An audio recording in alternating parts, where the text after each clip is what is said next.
just a quick spoiler warning: if you haven't played the game, please play it, please finish it. Otherwise, please don't spoil yourself of the game.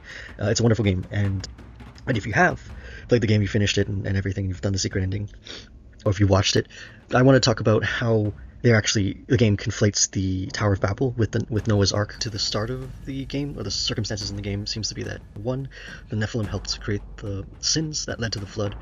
Then the Metatron gave Noah the stones to collect the animals, and he built the Ark. So presumably either the Metatron or God created these stones.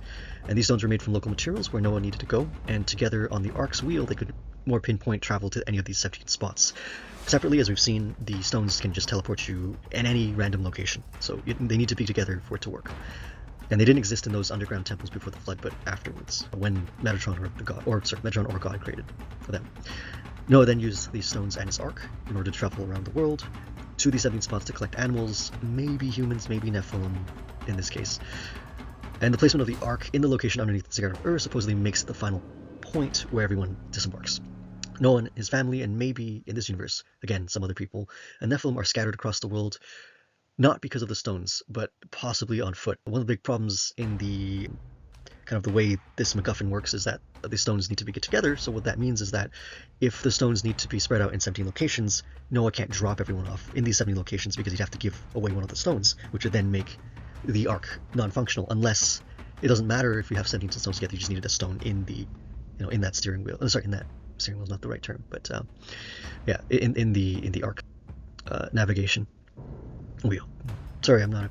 Yeah. And after that, the Nephilim formed the Order of the Giants and helped protect the stones as atonement, and maybe in case of another flood, which was placed in underground spots.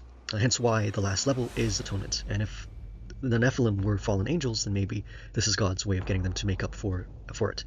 And the hidden church under the Vatican has a statue of Metatron, so I suppose they are atoning directly to Metatron, who is an angel. And the Ark, in this case, is then the Tower of Babel, right? While the Ziggurat of Ur has been kind of misidentified as the Tower of Babel, or in kind of by some people, by both older scholars and also more fringe theorists in real life, and also in the game, it seems to show it to be conflating together. And that's really the main thing that they tried to do, I guess, to try to give an original take to both of those stories by combining them together, which I think may have caused confusion for some players, because you're led down the road down this road in the game where you're like, oh, Tower of Babel, that's interesting, and oh, the Adamic language, okay, makes sense, that's the original language that everyone must have spoke at the Tower of Babel before God scattered them around the world. And then it kind of ends at Noah's Ark. It's like, okay, well, how does that work together? So that seems to be how it works together. The Ark itself, the people on board the Ark spoke the Adamic language. The stones provided a reason and a way for God to scatter everyone around, and also a way for Noah to collect animals around the world. So the splitting of people so that they didn't speak the same language is ultimately kind of hiding the actual act of returning animals, people, and hiding the stones in those 17 spots to repopulate the earth. So that's actually what they're trying to do in this game. Now that said, there's still an open question of what Antarctica is all about. If you play the secret ending, there's this giant wall decorated with